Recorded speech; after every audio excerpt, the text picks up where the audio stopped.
Zora boshqa fuqarolarimiz aldanmasin. Opa-singillarimiz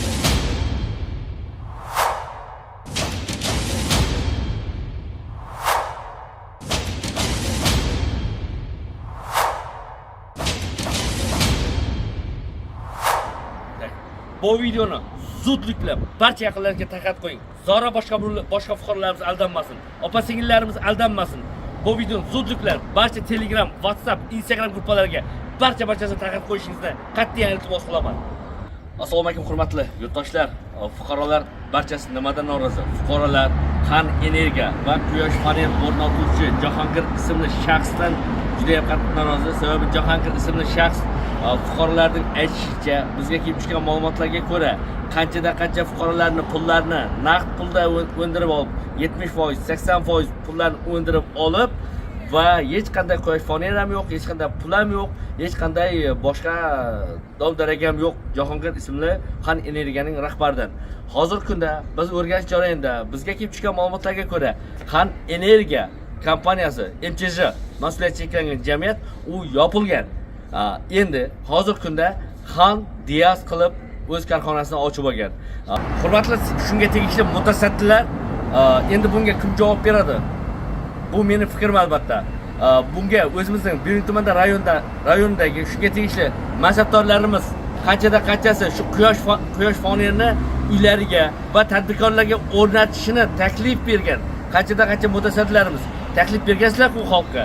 Endi nimaga jimsizlar? Xalq pullarni ololmay qiynalib yotgan bir paytda nimaga jim qarab qoldinglar? Bizga kelib chiqqan ma'lumotlarga ko'ra, qancha fuqarolardan va fermer tadbirkorlardan pullarni olib quyosh paneli o'rnatib beramiz va tamizlashma suvlarni o'rnatib beramiz deb, lekin dom-darak yo'q shulardan. Endi bundan boshqa fuqarolarga qat'iy iltimos qilamiz.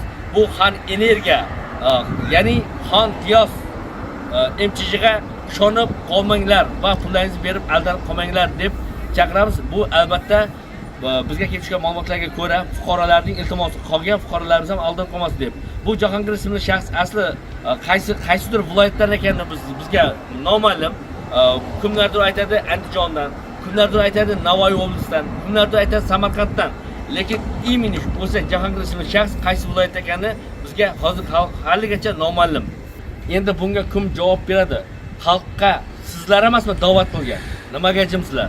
Xalqqa sizlar emasmi shu quyosh panelini qo'yinglar, tadbirkorlarni va fermerlarni tomchilash sug'orishlarni qo'yinglar deb sizlar emasmi da'vat qilgan? Endi bunga kim javob beradi? Nima uchun endi fuqarolar endi shu narsaga kuyib qoldi? Nima uchun sizlar yordam qilmaysizlar shunga? Endi shunga tegishli tashkilotlardan amaliy yordam so'rab qolamiz va bu fuqarolarimizga amaliy yordam berishlarini so'rab qolamiz. Qonuniy tartib. Bo'lmasa otam aytayapti, 53 million so'mni qaytib ber deyapti-da. Qaytib bersin deydi. Yo'q, siz aka, yo onam aytadi, yo deydi bizlar pulni o'tkazmadimmi deb mendan ham gumon qilyapti-da. Yo aka. Men o'tkazganmanmi aka sizga? Bergan. Qancha berganman sizga? 53 million. Shu onam yo sen deydi yangilishdingmi, boshqa deb meni qisqaga olayapti-da aka. Qiynalib ketdim men-da, to'g'risi. 3 kunda hal qilib beraman. O'qir aka, dushanba deysiz, chorshanba deysiz. 3 kunda hal qilib beraman, o'g'il. Bo'lmasa mening pulimni qaytarib bering, bo'lgan aka. 53 millionda.